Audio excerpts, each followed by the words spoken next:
La democracia formal o representativa.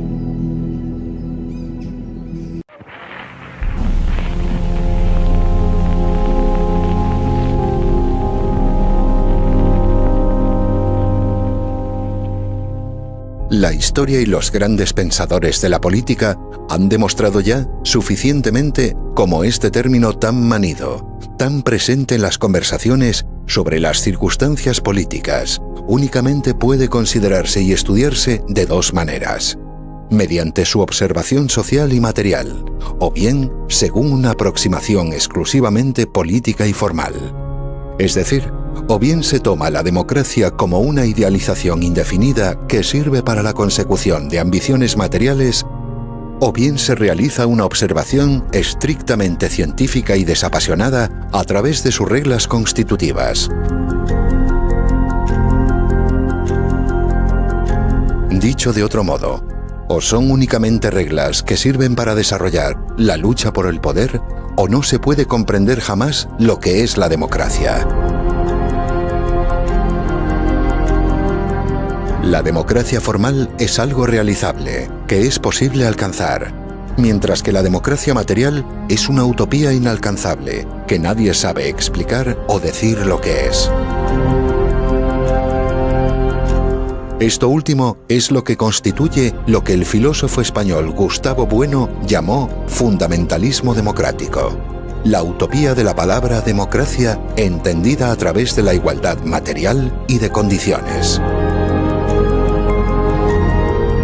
En su consideración formal, la democracia es un concepto claro y nada ambiguo, que permite la libertad política a través de la representación, la libre elección de individuos representantes de otros en cuyo nombre actúan.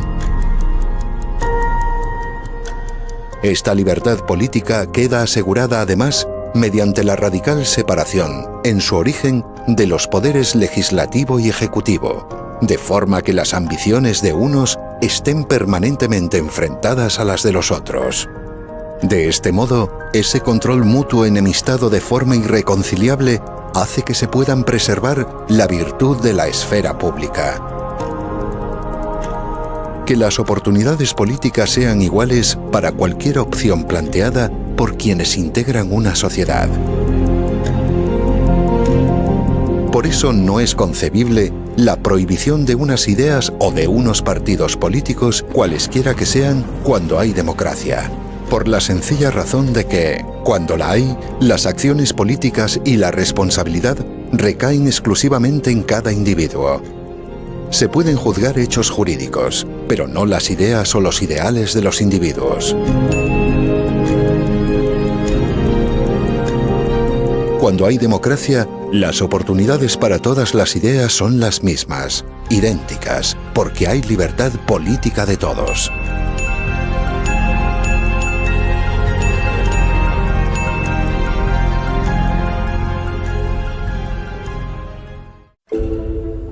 La distinción de la democracia, entendida únicamente como sistema reglado y normativo para constituir el poder, es algo que, en la historia, ya se encuentra expresado con anterioridad. Han sido varios los grandes pensadores, aunque con un análisis insuficiente y el desconocimiento del fundamento de la libertad política colectiva, los que iniciaron la distinción entre la democracia formal y la democracia social. Filósofos como el profesor abulense de Harvard, Jorge Santayana, o Norberto Bobbio, jurista y filósofo italiano. Este último, sin embargo, a pesar de sus acertadas consideraciones jurídicas, finalmente apoyó la dictadura fascista en Italia. Puesto que la democracia, según su consideración formal, tal y como se expone en la obra Teoría pura de la democracia de Antonio García Trevijano, únicamente existe cuando hay representación política, vamos a ver ahora en qué consiste la representación según su origen jurídico y político. En el siglo XIV, el filósofo, pensador y teólogo Marsilio de Padua, autor de la importante obra Defensor Pacis, incorpora el concepto de la representación como función jurídica, al derecho romano que tradicionalmente desconocía este principio. Aplicado en su origen a las congregaciones eclesiales, permite obrar mediante un poder dado a los que no están presentes, es decir, estando ausentes, ante terceros. Piense ahora en un poder notarial. Mediante este documento se apodera a una persona para actuar en una cuestión concreta, ante un tercero en donde el poderdante, el que apodera, estará ausente. Esto mismo, que forma parte del mundo jurídico, opera igual en el mundo político. Unos electores apoderan a un representante para que actúe en su nombre en un lugar, la Cámara Legislativa, donde ellos no estarán presentes. Un ejemplo conocido de representación es el de un procurador de los tribunales que permite, en el ámbito jurídico, que un encausado se haga presente ante un tribunal estando físicamente ausente. En el mundo político, cuyos principios provienen del derecho, funciona exactamente igual. El descubrimiento para fundar la ciencia política que hace el jurista y pensador Antonio García Trevijano es el de la unidad mínima de poder, algo que él mismo denomina mónada electoral.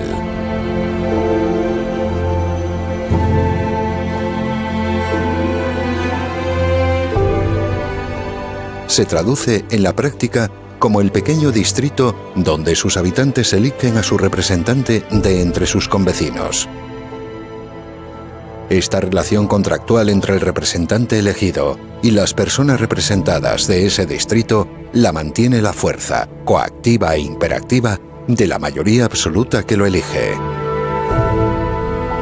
Si tomamos una pequeña comunidad vecinal de aproximadamente 100.000 habitantes, podremos comprender fácilmente que en ella podrán existir diversos candidatos en competencia.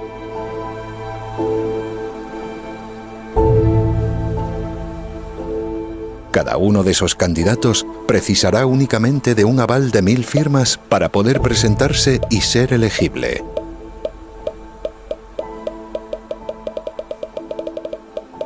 Y una vez presentadas esas candidaturas, y durante un breve periodo electoral, cada uno de ellos podrá exponer públicamente sus propuestas, ofrecidas gratuitamente a través de los medios de comunicación locales y los diversos espacios públicos con los que se cuente. Después, los habitantes de ese distrito vecinal votarán en unas urnas, introduciendo el nombre y los 2 apellidos por el candidato de su preferencia.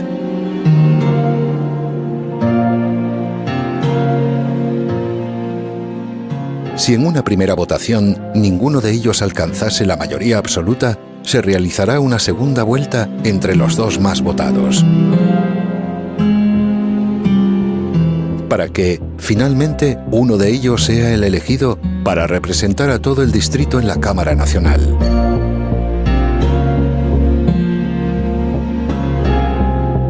Observe que estos votantes no están votando a un partido político o una lista, estarán eligiendo a una persona individual. Este representante electo se convierte así en el diputado que tomará parte en la acción legislativa de un parlamento donde se discutirán y aprobarán las leyes que alcancen el apoyo mayoritario. Puesto que cada diputado se debe únicamente a los representados de su distrito y no a un jefe de partido o jerarquía superior, será difícil aprobar cualquier ley, y eso será muy bueno, puesto que únicamente aquellas que respondan a un interés mayoritario adquirirán la fuerza suficiente como para ser promulgadas.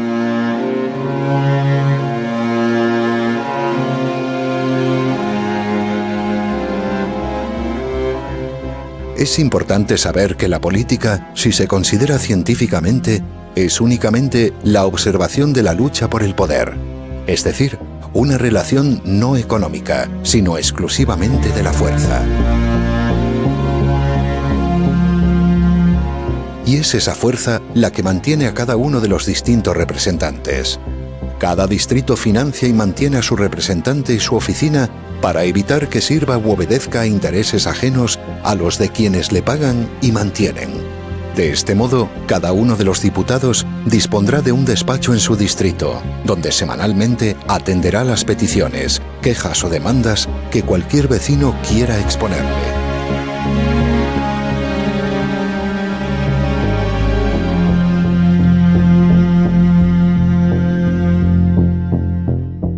No es un diputado de partido estatal, sino un representante de una pequeña comunidad vecinal.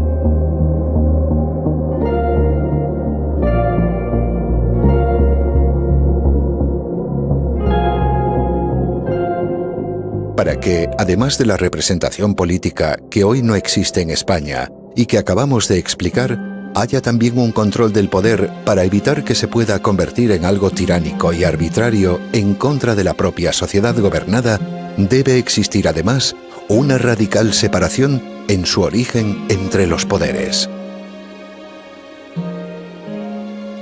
Esto se consigue mediante una elección separada en elecciones distintas. Unas para el poder legislativo, que corresponde a la nación a través de los representantes de los distritos, y otras para el poder ejecutivo del gobierno, que corresponde al Estado.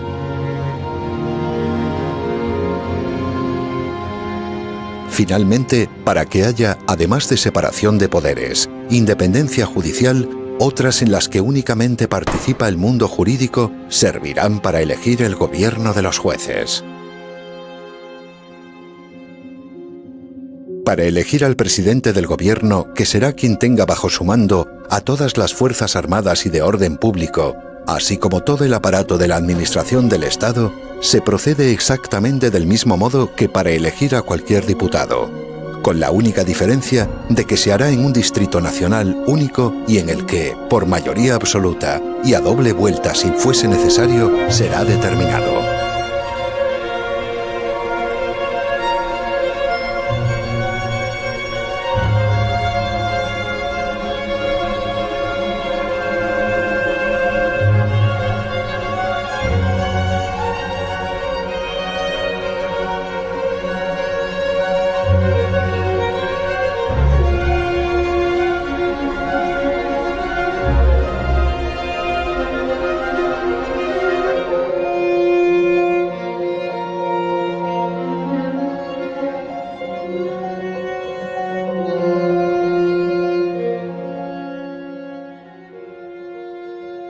La figura de este presidente no será, sin embargo, la de un representante. No puede representar al Estado en el interior de España, donde está siempre presente, sino que verá limitada su representación hacia el exterior de nuestras fronteras. El gobierno, al ser del Estado y no de la nación, como se suele decir equivocadamente, ejerce su representación en la acción política exterior. Siendo la personificación jurídica de la nación española, su acción internacional requiere de esa figura de dirección encarnada por el cargo del presidente. Finalmente, y para completar la exposición de lo que es la democracia como reglas constitutivas de un sistema político, cabe destacar también otra de las grandes aportaciones para la ciencia política creada por el jurista Antonio García Trevijano y que hace desaparecer por obsoleto el concepto de soberanía.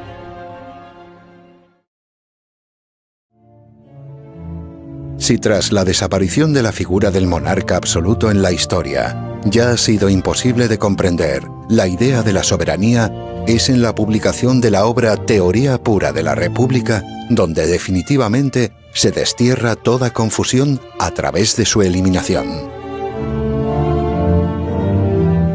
La fórmula es tan elegante y simple como bella por su sencillez. Basta que cualquiera de los dos poderes políticos quiera disolver al otro para que lo haga, a condición únicamente de que al hacerlo se disuelva también él mismo.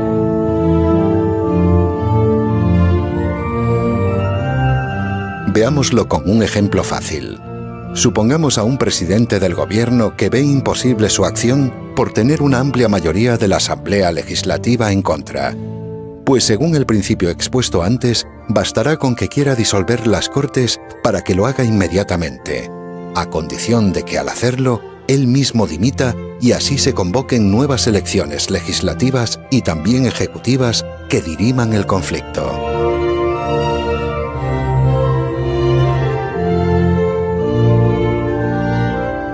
¿Y qué sucede si es al contrario? Si una mayoría de diputados quiere destituir al presidente por cualquier motivo. Pues exactamente lo mismo.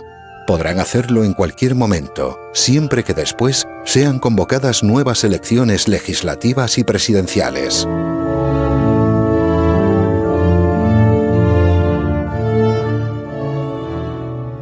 Para finalizar este capítulo, cuyo desarrollo se encuentra mucho más detallado y pormenorizado en la obra Teoría pura de la República, vamos a recapitular para ver con sencillez lo que es la democracia y cómo reconocer cuando está presente o ausente como sistema político.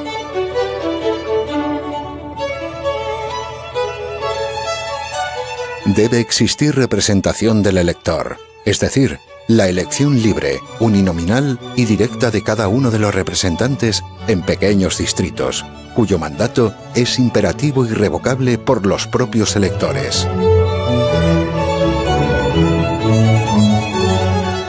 Debe existir un control y limitación al poder a través de su separación radical en origen, unas elecciones para un cuerpo legislativo y otras distintas donde entre todos los electores se elige por mayoría absoluta a la persona que ocupará el cargo de presidente del gobierno del Estado.